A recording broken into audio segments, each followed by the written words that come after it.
Hello students, how are you? I hope you all are well.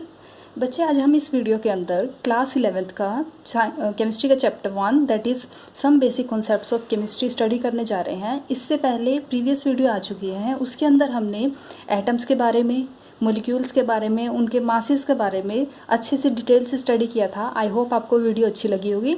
तो जो आज ये वीडियो है, इसके अंदर हम स्टडी करेंगे मोल कॉन्सेप्ट के बारे में, राइट।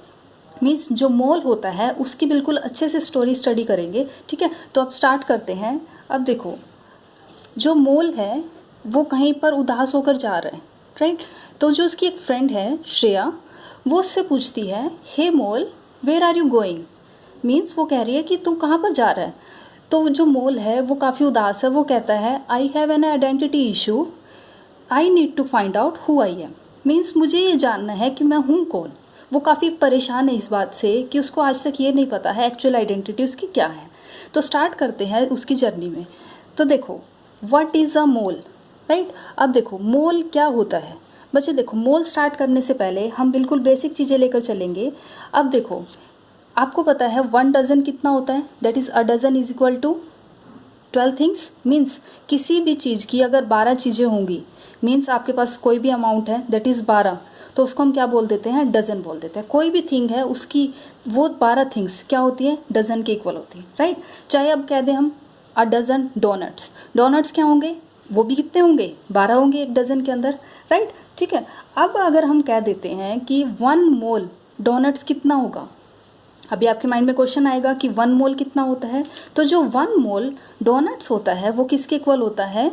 602.00000 अप टू यहाँ तक आपकी अप्रोक्सीमेट 21 जीरोज़ आएंगी इसके बाद 602 के बाद, राइट। तो जो 1 मोल होता है वो कितने के इक्वल होता है? 602 अप टू 21 जीरोज़ तक आएगा, राइट। तो ये होता है 1 मोल ऑफ डोनट, ठीक है। अगर हम अब बात करें 1 dozen egg, means that is a dozen eggs. Dozen eggs कितने होते हैं? 12 एग्स होंगे, ठीक है। अब इसके बाद अगर हम बात करें 1 मोल ऑफ एग्स, राइट। अब 1 मोल कितना होगा? जैसे हमने ऊपर देखा था, तो कितना होगा? ये वैल्यू इसके आगे हम लगा देंगे, ठीक है।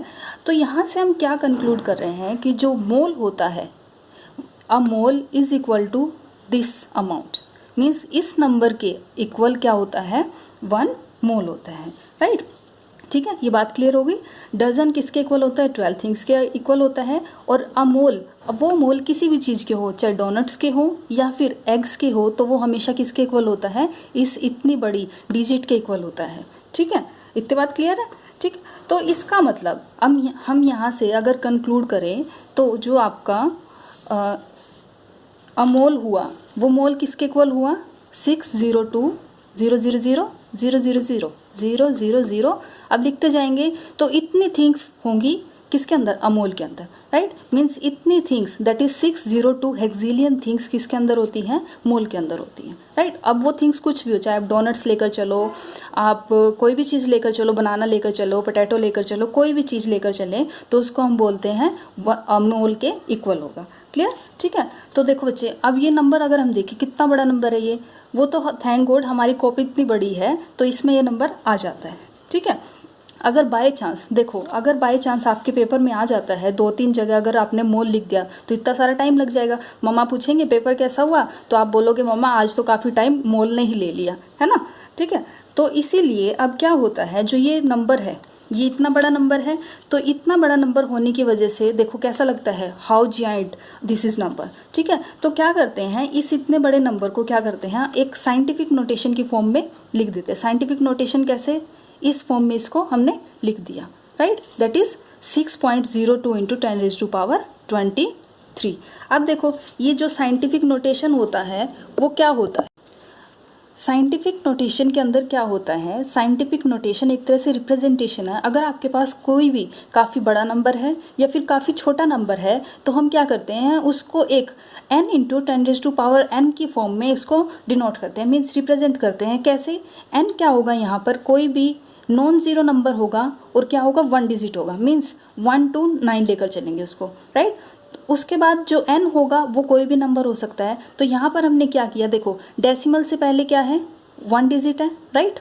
और उसके बाद इनटू में क्या किया है 10⁻n, दैट इज़ यहाँ पर कौन है 23 है, राइट। तो जो आपका ये 1 मोल के जो भी ये नंबर था उसको हमने क्या कर दिया है साइंटिफिक नोटेशन की फॉर्म में रिप्रेजेंट कर दिया है। तो जो ये नंबर है इस नंबर को हम क्या बोलते हैं, दैट इज़ एवोगैड्रो नंबर बोलते हैं, राइट। जो नंबर है इसको हम क्या बोलते हैं, एवोगैड्रो नंबर। रिप्रेजेंट किससे करते हैं, Na से रिप्रेजेंट करते हैं, क्लियर, ठीक है। इसके बाद अब देखो बच्चे, जो 1 मोल की डेफिनेशन आती है वो किस टाइप से आती है, 1 mole is the amount of substance which contains as many elementary entities as there are in 12 gram of carbon.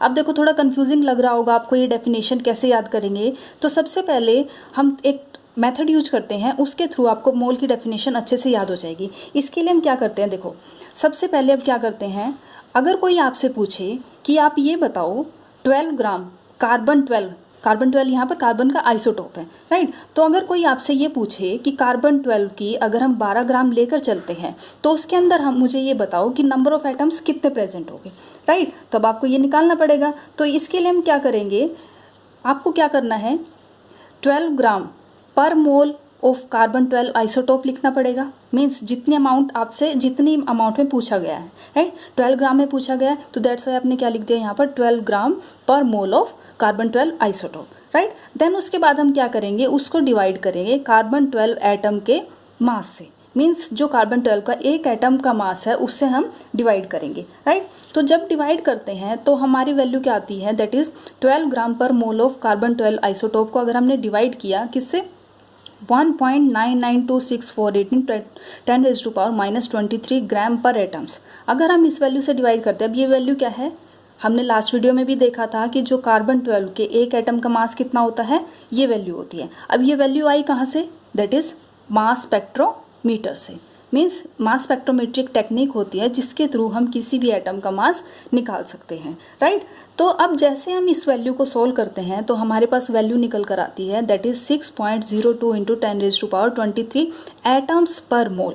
Means एक मोल के अंदर 12 ग्राम कार्बन 12 लेकर चल रहे हो, ठीक है, उसके अंदर नंबर ऑफ एटम्स कितने निकले हैं 6.02 इंटू 10⁻23 एटम्स पर मोल, राइट। तो जो ये वैल्यू निकल कर आ रही है, ये वैल्यू क्या है, अभी आपने देखा था कि जो ये वैल्यू किसके इक्वल थी, एवोगैड्रो के इक्वल थी, राइट, जो मैंने अभी बताया था आपको, ठीक है। तो यहाँ से इसीलिए इस वैल्यू को क्या बोला जाता है, एवोगैड्रो कांस्टेंट भी बोला जाता है। और यही वैल्यू हमने क्या देखी थी, 1 मोल के इक्वल भी बन रही थी। दैट इज देखो यहाँ पर 1 मोल किसके इक्वल आ रहा था, इस वैल्यू के इक्वल आ रहा था। और यही वैल्यू किसके इक्वल है, 6.02 10⁻23 एटम्स पर मोल के इक्वल है। तो दैट्स वाई इस वैल्यू को क्या भी बोला जाता है, 1 मोल भी बोला जाता है। मीन्स जो हमने ये एटम्स निकाले हैं 12 ग्राम के कार्बन के अंदर, वो एटम्स कितने निकले हैं, 6.02 10⁻23 एटम्स निकले हैं किसके अंदर, एक मोल के अंदर। तो दैट्स वाई यहाँ से एक मोल की वैल्यू कितने निकली, 6.02 इंटू 10⁻23 एटम्स। यहाँ पर एटम्स निकाल रहे थे तो यहाँ पर एटम्स लिखे हमने, राइट। अगर यहाँ पर मोलिक्यूल पूछता तो यहाँ पर नंबर ऑफ मोलिक्यूल्स निकलते और फिर यहाँ पर हम क्या करते, मोलिक्यूल्स पर मोल लिख देते, राइट। यहाँ होगा क्या, वो 1 मोल ही होगा। चाहे यहाँ पर एटम्स थे तो एटम्स आ गया, मोलिक्यूल लिखेंगे तो यहाँ पर मोलिक्यूल्स आ जाएगा। जैसे हमने एक डजन में अगर डोनट्स लेकर चले थे तो वो 12 डोनट्स बन गए थे, एग्स लेकर चले थे एक डजन में तो 12 एग्स बन गए थे, राइट। तो सेम इसी केस में भी मोल में भी होगा। अगर हम मोल यहाँ पर एटम्स चेक कर रहे हैं तो यहाँ पर भी एटम्स होंगे मोल के अंदर, राइट। अगर यहाँ पर नंबर ऑफ मोलिक्यूल्स निकाल रहे हैं तो यहाँ पर भी एक मोल में भी कितने निकलेंगे, मोलिक्यूल्स ही निकलेंगे। क्लियर। अभी आपको डेफिनेशन अब अच्छे से क्लियर हो जाएगी। देखो, mole is the amount of substance which contains as many elementary entities. Elementary entities मतलब एटम्स हो या फिर मोलिक्यूल्स हो, ठीक है। वो कितने के अंदर, किसके अंदर प्रेजेंट होंगे, 12 ग्राम ऑफ कार्बन। यहाँ पर हम क्या लेकर चले थे, 12 ग्राम लिया था हमने कार्बन का, और क्या निकाल रहे थे हम, एटम्स निकाल रहे थे। एटम्स मीन्स यहाँ पर एलिमेंट्री एंटिटीज कौन है, यहाँ पर एटम्स है, ठीक है। तो एटम्स की काउंटिंग चेक कर रहे थे हम किसके अंदर, 12 ग्राम के अंदर। ये यहाँ पर भी तो यही चेक कर रहे हैं कितने एलिमेंट्री एंटिटीज प्रेजेंट है किसके अंदर, 12 ग्राम के अंदर। तो वो कितने निकल कर आई, 6.02 इंटू 10⁻23 एटम्स पर मोल। तो यही वैल्यू हमारी क्या निकली है, 1 मोल। तो यहाँ पर अब आपको अच्छे से क्लियर हो गई होगी, 1 mole is the amount of substance which contains how many means यहाँ पर कितनी है 6.02 into 10⁻23 atoms per mole are present in 12 gram of carbon atom. इसी को हम क्या बोलते हैं, 1 मोल बोलते हैं। क्लियर? आई होप आपको ये क्लियर हो गई होगी अच्छे से। अब देखो, अब अगर कोई आपसे पूछे कि 1 मोल ऑफ हाइड्रोजन, इसमें बताओ कितने एटम्स प्रेजेंट होंगे, तो उसको पहले ये बताना पड़ेगा, पूछना मतलब पूछते हुए उसको ये बताना पड़ेगा कि वो 1 मोल हाइड्रोजन का एटम है या फिर मॉलिक्यूल है। मीन्स वो जब तक हाइड्रोजन के ये नहीं बताएगा कि एटम है हाइड्रोजन का या फिर मॉलिक्यूल्स है, तब तक हम उसकी अमाउंट नहीं बता सकते। क्लियर? मीन्स उसको ये बताना पड़ेगा कि 1 मोल ऑफ हाइड्रोजन एटम्स क्या है। ठीक है, मीन्स जो वैल्यू होगी 1 मोल के हाइड्रोजन एटम्स की वो कितनी होगी, हम उसको ये बताना पड़ेगा। क्लियर? ठीक है बच्चे। तो अब इसके बाद एक टर्म आती है that is Avogadro number. Avogadro number क्या होता है, अभी जो हमने वैल्यू लिखी है that is 6.023 into 10⁻23 atoms per मोल, जो ये वैल्यू लिखी है ये क्या है, एक नंबर्स ही है। ठीक है, नंबर्स हैं, तो इसी वजह से कुछ कांस्टेंट नंबर है, तो इसीलिए इसको हमने किससे रिप्रेजेंट कर दिया, एवोगैड्रो नंबर से रिप्रेजेंट कर दिया, या फिर हम इसको बोल देते हैं Avogadro constant that is Na। Right? ठीक है, अगर हम इसको डिफाइन करें तो क्या होगी definition, it is the number of elementary entities. Entities क्या, एटम्स, मॉलिक्यूल्स या फिर आयंस, कुछ भी हो सकते हैं, किसके अंदर, 1 मोल ऑफ सब्सटेंस के अंदर प्रेजेंट हो। राइट? देखो जैसे 1 मोल के अंदर इतने एटम्स प्रेजेंट थे, तो दैट्स वाई हमने इस नंबर को क्या बोल दिया, एवोगैड्रो नंबर बोल दिया। क्लियर? ठीक है बच्चे। अब देखो एटम्स, देखो कैसे, अब मैं आपको बताती हूँ कि रिप्रेजेंटेशन कैसे होगी। वो एटम्स क्या हो सकते हैं, सपोज करो आपको दे दिया उसने नियॉन के एटम्स के अंदर बताओ कितने number of elementary entities present होगी 1 मोल ऑफ सब्सटेंस के अंदर, तो एटम किसके होंगे, नियॉन के भी हो सकते हैं। इलेक्ट्रॉन्स के बारे में पूछ ले, वो आयंस के बारे में पूछ ले, या फिर मॉलिक्यूल के बारे में पूछ ले, तो वो कुछ भी पूछ सकता है, वो एंटिटीज कुछ भी हो सकती है, एटम्स पूछ ले, मॉलिक्यूल्स पूछ ले, आयंस पूछ ले। राइट? किसके अंदर, 1 मोल ऑफ सब्सटेंस के अंदर। क्लियर? ठीक है। अब इसके बाद देखो, आपको एक पॉइंट ध्यान रखना है, काफ़ी इंपॉर्टेंट पॉइंट है यहाँ पर। तो आपको ये पॉइंट क्या ध्यान रखना है, जो आपके पास जो ये नंबर आया है दैट इज 6.0 इंटू 10⁻23 जो नंबर आया है वो जस्ट एक एब्रीवेशन है इतने बड़े ह्यूज नंबर का। राइट? और कुछ नहीं है, ये सिर्फ जस्ट एक क्या है, एब्रीवेशन है। अब आप ये सोच रहे होंगे जब ये नंबर इतने हैं तो वो जो मोल होगा उसका तो साइज बहुत बड़ा हो जाएगा, लेकिन नहीं, ऐसा नहीं है। क्यों? क्योंकि आपको पता है जो एटम्स होते हैं उनका साइज क्या होता है, बहुत स्मॉल होता है, वेरी वेरी स्मॉल होता है। तो इतने छोटे एटम्स होते हैं, तो जब हम उनको इकट्ठा करेंगे तो भी जो एटम का मास होगा, मीन्स 1 मोल के अंदर जब इतने सारे एटम्स आएंगे तो भी उसका साइज बड़ा नहीं होगा। क्लियर? ठीक है, क्लियर हो गई बात आपको? तो देखो बच्चे, हमने यहाँ पर मोल के बारे में देखा कि मोल क्या है, एक नंबर है। ठीक है, सिर्फ कुछ नहीं है, वो एक नंबर है। उसके अंदर हम क्या देखते हैं कि मोल एक क्या बताता है, उस सब्सटेंस के अंदर कितनी अमाउंट प्रेजेंट है। वो अमाउंट किसकी हो सकती है, एटम्स की हो सकती है, मॉलिक्यूल्स की हो सकती है, राइट, आयंस की हो सकती है, किसी की भी अमाउंट हो सकती है। और वो किसके अंदर हमने देखा, 12 ग्राम ऑफ कार्बन के अंदर जब हमने चेक किया कि नंबर ऑफ एटम्स कितने निकलते हैं, तो वो कितने के इक्वल निकले थे, इस वैल्यू के इक्वल निकले थे, that is 6.02 into 10⁻23 atoms per मोल निकले थे। और इस वैल्यू को हमने क्या बोल दिया, 1 मोल बोल दिया। ठीक है, ये एक कॉन्स्टेंट वैल्यू थी, सो दैट्स वाई हमने इसको किससे रिप्रेजेंट कर दिया, एवोगैड्रो कॉन्स्टेंट से रिप्रेजेंट कर दिया। तो बच्चे अब आपको क्या करना है, कुछ मैं डेफिनेशंस बता रही हूँ। 3 टाइप से डेफिनेशन निकलती है मोल की। ठीक है, सबसे पहले जो डेफिनेशन आती है वो आती है in terms of mass. Means अगर मास की टर्म में पूछे मोल की डेफिनेशन तो वो क्या होगी, a mole is defined as that amount of substance. Mean mole क्या होता है, उस सब्सटेंस की अमाउंट होती है जिसका मास किसके इक्वल होता है, ग्राम एटॉमिक मास के इक्वल होता है। अब ग्राम एटॉमिक मास क्या होता है, मैं आपको प्रीवियस वीडियो में बिल्कुल अच्छे से डेफिनेशन बता चुकी हूँ। आई होप आपको इतना अच्छे से आता होगा। ठीक है, तो इसका मतलब यहाँ से मोल क्या कहता है कि मोल वो अमाउंट ऑफ सब्सटेंस है जिसका मास किसके इक्वल हो, ग्राम एटॉमिक मास के इक्वल हो, जब सब्सटेंस कौन हो, एटॉमिक हो। मीन्स जब सब्सटेंस एटॉमिक हो तो उसका मास किसके इक्वल होगा, ग्राम एटॉमिक मास के इक्वल होगा। जब वो सब्सटेंस मॉलिक्यूल होगा तो उसका मास किसके इक्वल होगा, ग्राम मोलिकुलर मास के इक्वल होगा। क्लियर। देखो आपको अब एग्जाम्पल से बिल्कुल अच्छे से क्लियर हो जाएगी ये चीज़। जैसे अगर हम लेकर चलें 1 mole of carbon atom, means carbon के 1 मोल का अगर हम बताएं कि 1 मोल ऑफ कार्बन एटम किसके इक्वल होगा, तो वो किसके इक्वल होगा, ग्राम एटॉमिक मास के इक्वल होगा। ठीक है, क्योंकि हम कार्बन का एटम लेकर चल रहे हैं, तो मास कितना होता है कार्बन एटम का, 12 इन ग्राम्स, राइट, क्योंकि हम क्या लेकर चले, ग्राम एटॉमिक मास। ठीक है, अब अगर हम मॉलिक्यूल लेकर चलें, क्योंकि मैंने अभी बताया कि मॉलिक्यूल के केस में भी निकाल सकते हैं हम, तो उस केस में ऑक्सीजन मॉलिक्यूल है, तो यहाँ पर ऑक्सीजन का 1 मोल किसके इक्वल होगा, 32 ग्राम के इक्वल होगा। तो ये 1 मोल की डेफिनेशन हो गई इन टर्म्स ऑफ मास, मीन्स किसी भी एटम का 1 मोल किसके इक्वल होता है, उसके ग्राम एटॉमिक मास के इक्वल या फिर ग्राम मोलिकुलर मास के इक्वल होता है। क्लियर, ठीक है। अब इसके बाद दूसरी डेफिनेशन आती है, वो डेफिनेशन क्या कहती है, in terms of numbers, means अब हमें मोल को किस टर्म्स में रिप्रेजेंट करना है, नंबर की फॉर्म में रिप्रेजेंट करना है। Means a mole is defined as amount of substance which contains Avogadro number of atoms. Avogadro किसके होंगे, एटम्स एवोगैड्रो की फॉर्म में प्रेजेंट होंगे। ठीक है, if the substance is atomic, means अगर कोई सब्सटेंस एटॉमिक है तो 1 मोल किसके इक्वल होगा, इतने एटम्स के इक्वल होगा, राइट। अगर कोई सब्सटेंस मोलिकुलर है तो वहाँ पर जो आपका 1 मोल होगा वो किसके इक्वल होगा, इतने मोलिक्यूल्स के इक्वल प्रेजेंट होगा। क्लियर। अब देखो एग्जाम्पल देखो, इसका एग्जाम्पल देखते हैं। तो जैसे देखो 1 मोल ऑफ वाटर मोलिक्यूल किसके इक्वल होगा, इस नंबर के इक्वल, एवोगैड्रो नंबर के equal of water molecule. Means 1 मोल यहाँ पर किसकी फॉर्म में रिप्रेजेंट किया, हमने नंबर की फॉर्म में रिप्रेजेंट कर दिया।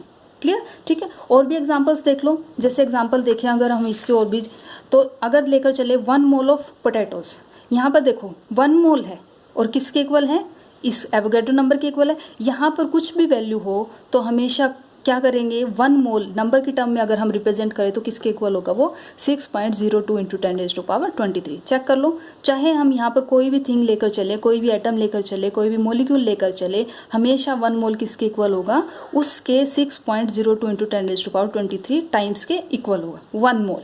ये आपको ध्यान रखना है, 1 मोल, राइट। अब जैसे ही अगर हम 2 मोल कर देंगे तो क्या हो जाएगा, इंटू में 2 आ जाएगा। 3 करेंगे तो इंटू में 3 इंटू 6.02 इंटू 10⁻23 हो जाएगा। n करेंगे, n moles is equal to n into 6.02 into 10⁻23 हो जाएगा। ठीक है, तो यहाँ से हमने देखा कि 1 मोल इसके इक्वल है, अगर n मोल होगा तो किसके इक्वल हो जाएगा, n इंटू 6.02 इंटू 10⁻23 के इक्वल हो जाएगा। क्लियर, ठीक है। आई होप आपको इतना अच्छे से क्लियर हो गया होगा। अब देखो इसके बाद जो थर्ड डेफिनेशन आती है वो आती है in terms of volume. Means पहले हमने देखा मास की टर्म्स में, देन उसके बाद हमने देखा नंबर्स की टर्म्स में, अब आता है in terms of volume. Volume की टर्म्स में कैसे होगा, इन केस ऑफ गैसेस, देखो गैसेस के केस लेकर चलेंगे इसमें, मीन्स गैसेस का वॉल्यूम लेकर चलेंगे। In case of gases a mole is defined as that amount of gas, means उस गैस की उतनी अमाउंट होगी 1 मोल के इक्वल जितना उसका 22.4 लीटर होगा एसटीपी पर। एसटीपी क्या होता है, standard temperature pressure condition. Means standard temperature लेंगे, स्टैंडर्ड प्रेशर लेंगे, उस कंडीशन पर जब वो गैस 22.4 लीटर के इक्वल हो जाती है तब उसकी अमाउंट को बोलेंगे कि वो 1 मोल ऑफ गैस है, राइट। एग्जाम्पल देखो, 1 mole of oxygen gas equal to 22.4 litre of oxygen at STP. Means 1 mole किसके इक्वल हुआ, 22.4 लीटर के इक्वल हुआ। दूसरा ले लो, यहाँ ऑक्सीजन लिया था, कार्बन डाइऑक्साइड ले लो, कार्बन डाइऑक्साइड के केस में क्या होगा, CO2 यहाँ पर, तो इसका भी 1 मोल किसके इक्वल होगा, 22.4 लीटर ऑफ CO2 के इक्वल होगा। क्लियर, ठीक है। आई होप आपको क्लियर हो गया होगा। अब देखो, अब इसके बाद आती है, ये तो हम किसके निकाले थे, एटम्स के निकाले, मॉलिक्यूल्स के निकाले। अब टर्न आती है आयनिक कंपाउंड्स की। आयनिक कंपाउंड के केस में क्या होगा, जैसे हमने लास्ट वीडियो में देखा था, फॉर्मूला मास निकाला था हमने किनका, आयनिक कंपाउंड्स का, तो सेम यहाँ पर भी ऐसे ही होगा। जब हमें आयनिक कंपाउंड का 1 मोल निकालना है तो उस केस में इसको कैसे डिफाइन करेंगे, 1 mole of ionic compound is defined as that amount of the substance which has mass equal to gram formula mass. अब ग्राम फॉर्मूला मास आपको निकालना आता है, लास्ट वीडियो में आप कर चुके हो, ठीक है। और विच contains Avogadro number of formula units, means या तो ग्राम फॉर्मूला मास हो उसके इक्वल आ जाएगा 1 मोल, या फिर हम क्या करेंगे, एवोगैड्रो ऑफ फॉर्मूला यूनिट्स। अब देखो आपको एग्जांपल से और अच्छे से क्लियर हो जाएगी ये चीज़। देखो हम क्या लेकर चल रहे हैं, 1 मोल NaCl आयनिक कंपाउंड है, इसका अगर हम फॉर्मूला मास निकाले ग्राम फॉर्मूला मास तो वो कितना निकलता है, 58.5। कैसे, Na का मास प्लस Cl का मास 58.5 AMU। उसको अगर हमें ग्राम फॉर्मूला मास में कन्वर्ट करना तो हम क्या करेंगे, ग्राम लगा देंगे, राइट। तो इसी का अगर हमें फॉर्मूला यूनिट में लिखना है तो हम क्या करेंगे, Avogadro formula unit, that is 1 mole of NaCl is equal to 6.02 into 10⁻23 formula unit of NaCl, that is 6.023 of Na ions, क्योंकि NaCl किससे मिलकर बना है, Na आयन से मिलकर बना है, and 6.02 10⁻23 of chloride ions. Clear. तो इट मीन्स यहाँ पर हमने देखा कि ग्राम फॉर्मूला मास की टर्म्स में भी लिख सकते हैं और दूसरा उसकी फॉर्मूला यूनिट्स की टर्म्स में भी लिख सकते हैं। 1 मोल उसके ग्राम फॉर्मूला मास की टर्म में लिख दिया और 1 मोल इक्वल टू उसके फॉर्मूला यूनिट्स की टर्म में लिख दिया, दैट इज एवोगैड्रो नंबर हमने यहाँ पर लिख दिया। अलग अलग से आयंस का लिखेंगे, जैसे Na आयंस और क्लोराइड आयंस। क्लियर, ठीक है। कोई भी हो सकता है, कोई भी आयनिक कंपाउंड हो सकता है। अगर उसके मोल्स ज़्यादा होंगे, जैसे यहाँ पर तो Na भी 1 था और Cl भी 1 था, कुछ केस ऐसे आ जाते हैं जैसे Na2SO4, उस केस में क्या करेंगे, 2 Na होंगे तो इसके आगे हम क्या लगा देंगे, 2 इंटू 6.02 इंटू 10⁻23, और SA4 का तो 1 मोल है तो दैट्स वाई यहाँ पर सिर्फ क्या करेंगे 6.02 into 10⁻23 into SO4 ions. Clear, ठीक है। तो यहाँ से 1 मोल किसके इक्वल निकला, 6.02 इंटू 10⁻23 एटम्स पर मोल के इक्वल आए। तो अब देखो, अब जो मोल है वो मोल काफ़ी खुश है। अब वो कहता है well after all that soul searching I am a mole after all, means वो कहता है कि वाओ, इतनी सर्चिंग के बाद एटलीस्ट मुझे पता तो चला मेरी वैल्यू क्या है। ठीक है। तो जो श्रेया है उसकी दोस्त, वो कहती है glad you discovered how very special you are in chemistry. तो वो कहती है कितनी अच्छी बात है कि आप केमिस्ट्री के लिए कितना इंपॉर्टेंट रोल प्ले करते हो। ठीक है बच्चे, तो अब वो दोनों काफ़ी खुश हैं। आई होप आपको भी अच्छा लगा होगा ये मोल का कॉन्सेप्ट पढ़ के। अगर आपको अच्छा लगा तो लाइक करना, वीडियो को शेयर एंड सब्सक्राइब करना। ओके बच्चे, थैंक यू फॉर वॉचिंग।